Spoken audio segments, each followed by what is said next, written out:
Bienvenidos al canal de Armadel Nova, donde aprenderán y practicarán la magia del conocimiento. Hola, buen día a todos. El día de hoy les traigo el primer video de la serie, Programar tu propia shell reversa en bloc de notas.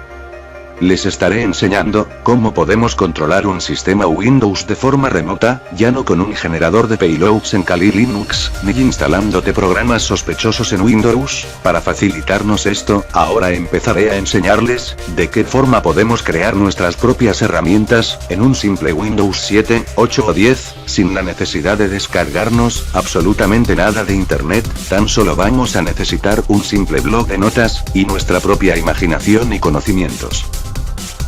Estos tutoriales podrás seguirlos si tú tienes un sistema Windows 7, 8 o 10. Y como siempre les recuerdo, todo esto lo hago solo con fines de aprendizaje y no me hago responsable por el uso que tú puedas llegar a darle. Así que, bueno, comencemos. Debo decir que antes de utilizar el bloc de notas para la elaboración de los scripts, debemos conocer el funcionamiento de las conexiones con sockets TCP mediante PowerShell. Así que, primero vamos a ello. Vamos a abrir una consola, presionando Ctrl+R, escribimos cmd y damos Enter.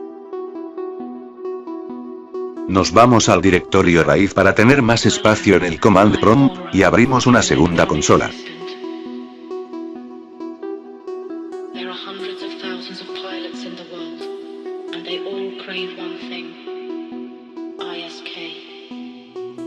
Una será para el servidor, y la otra para el cliente. Y vamos a identificarlas con un título, solo como referencia. Esta será el servidor y la de abajo será el cliente.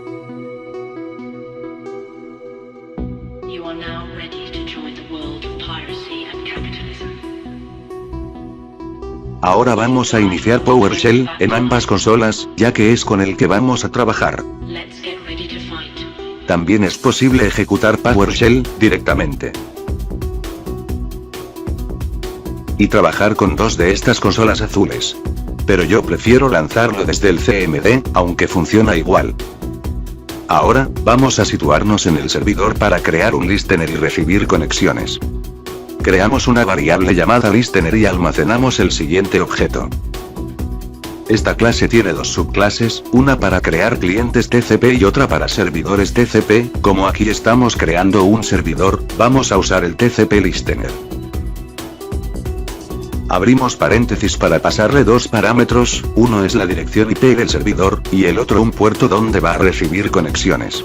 Como estas van a ser pruebas locales, usamos nuestro localhost. Y un puerto, te recomiendo que sea uno arriba del 10.000, o puedes usar el 4444, que es muy usado en pruebas con Metasploit. Damos Enter y ya tenemos el objeto creado, pero para iniciar el listener, usamos su método start. Damos Enter y ya está iniciado.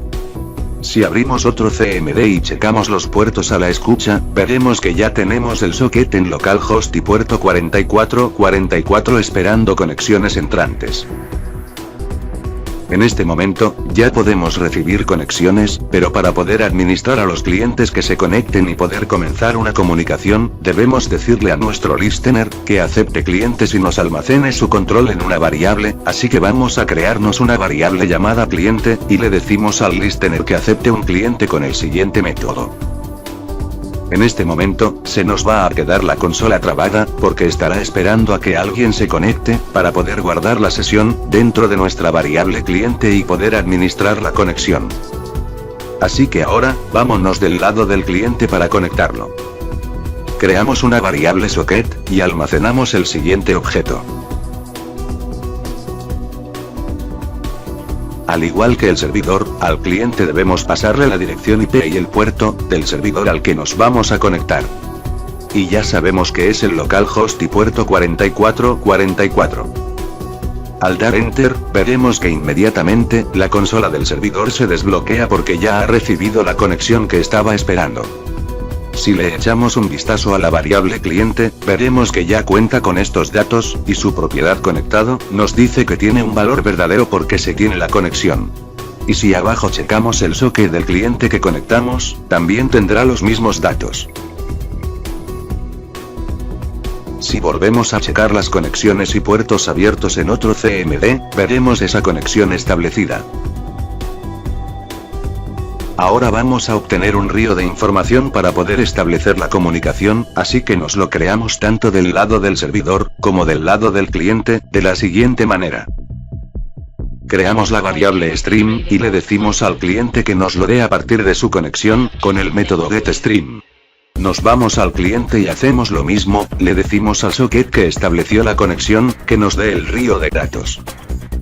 Ya que lo tenemos en ambos lados, si le hacemos una tubería al comando getMember, veremos sus métodos y propiedades.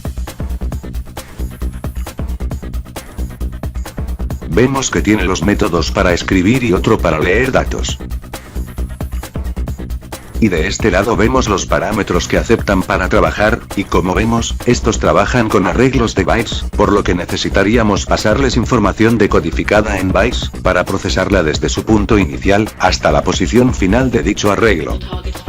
Y bueno, si nos vamos a revisar el río de información que obtuvimos, veremos que su propiedad, datos disponibles, está en un valor falso, ya que no hemos recibido ningún mensaje por parte del cliente. Si checamos el río por parte del cliente, veremos lo mismo, porque el servidor tampoco le ha enviado ningún dato. Vamos a mandarle un mensaje al cliente, de la siguiente forma, creamos una variable texto, y almacenamos el mensaje que queremos mandar. Ahora una variable para almacenar sus bytes, y usamos la siguiente clase.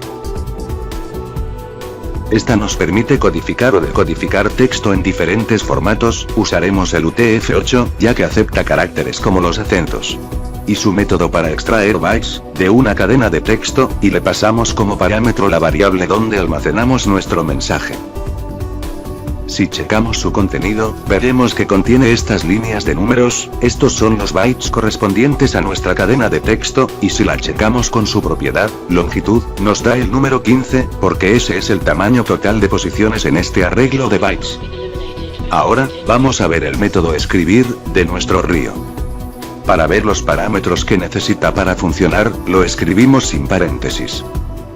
Como se ve, primero debe llevar el buffer de datos que hemos extraído de la cadena de texto, y especificar que lo procese desde su posición inicial, hasta su posición final. Así que vamos a ejecutarlo, le pasamos nuestro buffer de datos, que lo procese desde la posición 0 y que termine en la posición final, del arreglo. Este dato podemos obtenerlo, con la propiedad, longitud, de nuestro buffer de datos. Damos Enter, y ya se ha enviado el mensaje al cliente. Por lo que si nos vamos a la consola cliente y checamos nuestro río de datos, veremos que la propiedad datos disponibles, ahora sí tiene un valor verdadero, porque efectivamente ya hay datos para leer. Y si consultamos al socket que estableció la conexión, veremos que la propiedad llamada disponible tiene un número 15. El cual corresponde a la cadena de texto en bytes, que mandamos desde el servidor. Así, con esto, ya sabemos que hay datos disponibles, y que en total debemos leer 15 bytes en el río de datos. Bueno, para leerlos, vamos a revisar nuestro río y su método leer. Vemos que de igual forma, necesitamos un buffer, para poder procesar los datos que recibimos, pero esta vez, al tratarse de datos de entrada, necesitamos de un buffer vacío, que nos permitirá recibir los bytes de entrada para procesarlos. Así que creamos una variable llamada buffer, y esta será un objeto de tipo arreglo de bytes. El cual al final debe tener un número de capacidad, esa capacidad será la que tenga nuestro buffer para procesar datos, como en este caso sabemos que solo son 15 bytes, podemos conformarnos con un buffer con capacidad máxima de 24 bytes a procesar. Ahora sí, vamos a leer datos del río. Usando el método leer y colocando el buffer vacío, una posición inicial y una posición final para ir acomodando los bytes de entrada, en este arreglo. Aquí debe ir el número de la extensión máxima de bytes que vamos a leer, este no debe superar la capacidad máxima del buffer vacío que creamos, y como ya sabemos, solo es necesario leer 15 bytes, así que, bien podríamos simplemente saltarnos a colocar ese número 15 aquí, puesto que después del 15 no habrá más bytes que se deban recibir. Con esto, podríamos tener un mayor control y evitar que se nos haga algún ataque de desbordamiento de buffer. Sin embargo, como apenas vamos aprendiendo y no estamos haciendo pruebas fuera de red local, para no complicarnos más, aquí vamos a colocar la extensión máxima que tenga nuestro buffer vacío. Ahora sí, al ejecutar esta línea, vemos que recibimos los 15 bytes que estaban disponibles, pero olvidé almacenarlos en una variable, ya que ahora mismo, esos datos fueron leídos, pero al no haber sido guardados en una variable, no podremos darles formato a texto. Así que ahora, le especificaré que cuando los reciba, los guarde en esta variable, y antes de ejecutarla, voy a volver a mandar el mensaje desde el servidor. Ahora sí, al leer esos datos, si checamos la variable, esta contiene los bytes recibidos. Bueno, ahora vamos a crear otra variable, y aquí vamos a codificar esos bytes, con la misma clase con la que extraemos bytes de un texto. Pero esta vez, a la inversa, usando su método getString, ya que esta vez, vamos a obtener texto, de un conjunto de bytes. Y como estamos realizando entrada de bytes, necesitamos usar nuevamente el buffer vacío, un punto inicial, y el arreglo de bytes que obtuvimos al leer desde el río de datos. El cual es este. Así que damos Enter, y al checar el resultado, ya tenemos el mensaje codificado en UTF-8, que nos mandó el servidor. Así es como se establece comunicación mediante sockets. Pero aquí un detalle, si nosotros revisamos nuestro río, y este nos dice que no hay datos disponibles, si nos ponemos a leer datos del río, la consola se nos traba, porque ha iniciado un bucle infinito, esperando a que haya datos para leer, y mientras no haya datos, la lectura continuará hasta que reciba algo. Así se va a quedar la consola, hasta que el lado contrario de la conexión, nos envíe algo. Así que, vamos al servidor a mandar otra vez un mensaje. Al enviarlo, vemos cómo se desbloquea la consola del cliente y ya nos permite continuar, porque por fin ha recibido datos. Así que, siempre que se quiera leer algo del río, es necesario checar si hay o no datos disponibles, para evitar este problema. La comunicación, se puede simplificar un poco más. Para ya no trabajar directamente con los bytes, podemos crearnos objetos especiales para escritura y lectura de datos en el río. Y voy a aprovechar ahora este método, para regresarle un saludo al servidor, desde el cliente. Eso se hace de la siguiente manera. Vamos a crear una variable writer, y almacenamos el objeto de escritura de río. Y le pasamos como parámetro, el río donde vamos a escribir datos.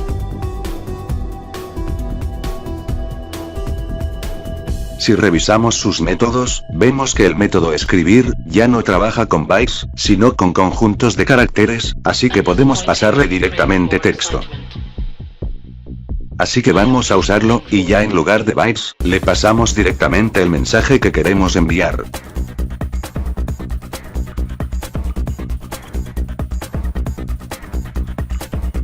Este debe ser siempre completado con el método flush, para forzar el envío, ya que si ahora mismo, checamos el río en el servidor, veremos que no hay datos disponibles, así que con el método flush, forzamos a que el mensaje se envíe.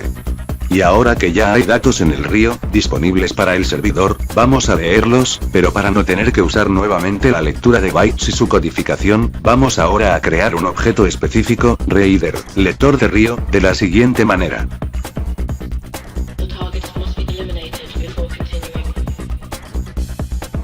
Y de la misma manera que al writer, le pasamos el río desde el cual va a estar leyendo datos. Y al checar sus métodos, vemos que tiene la opción leer, la cual procesa conjuntos de caracteres igual que el writer, sin embargo, aquí, no es tan recomendable usar esta, ya que tendríamos que usar buffer de caracteres. Para más simple, nos conviene usar la opción leer línea, que procesa cadenas de texto completas, y esta es más directa. Así que vamos a utilizar esa, no sin antes asegurar que hay datos disponibles en el río. Y si la ejecutamos, vemos que se nos queda trabada la consola. Esto es debido a que se quedará esperando todo el texto que se nos envíe desde el cliente. Y la única desventaja de usar lector de texto, es que no nos va a dejar ver la información que ha leído, sino, hasta que finalice la conexión del cliente o el servidor. Por lo que, para poder ver el mensaje, tendremos que ir al cliente, y cerrar la conexión. Para cerrar la conexión, bastaría con cerrar el escritor que usamos en el cliente, con su método close. Y en cuanto hacemos esto, vemos cómo se nos muestra ya el mensaje en el servidor, sin necesidad de codificarlo ni nada. Sin embargo, la sesión ya está cerrada, ya no es posible leer más datos ni interactuar con el cliente. Por lo que esto se recomienda más para cuando solo queremos recibir o enviar algo específico, como un archivo, sin esperar ningún mensaje de regreso, y si lo que queremos es mantener la comunicación, entonces deberíamos usar los buffer de bytes directamente con los métodos de lectura y escritura de nuestro río de datos. Como último punto, es importante que una vez terminada una sesión con un cliente, cerremos los objetos creados durante esta, para no sobrecargar de memoria a PowerShell, solo si es que lo vas a seguir usando. Esto se hace de la siguiente manera. Del lado del cliente, si ya cerraste el escritor, ya solo cerramos el río de datos, y cerramos el socket de conexión, con su método close. Y en el servidor, hacemos lo mismo con el reader, el río y el cliente. Finalmente, si ya no vas a recibir más conexiones, detenemos el listener, con el método stop. Ahora ya no estamos a la escucha en puerto 4444. Por lo que ya simplemente cerramos las consolas. Bueno, hasta aquí la primera parte de esta serie. Te recomiendo repasar esto hasta que lo comprendas perfectamente, ya que en los siguientes videos, lo vamos a usar con bucles que permitan la comunicación repetida entre dos computadoras, automatizándolo todo con scripts en el blog de notas, y dando forma ahora sí a nuestra shell reversa, así que te invito a suscribirte y compartir para que más personas sepan cómo funcionan esos programas sospechosos que te dan acceso a otras PC, programándolos tú mismo, así que no te pierdas los próximos videos. Esperamos aquí, en el canal de Armadel Nova. Hasta la próxima.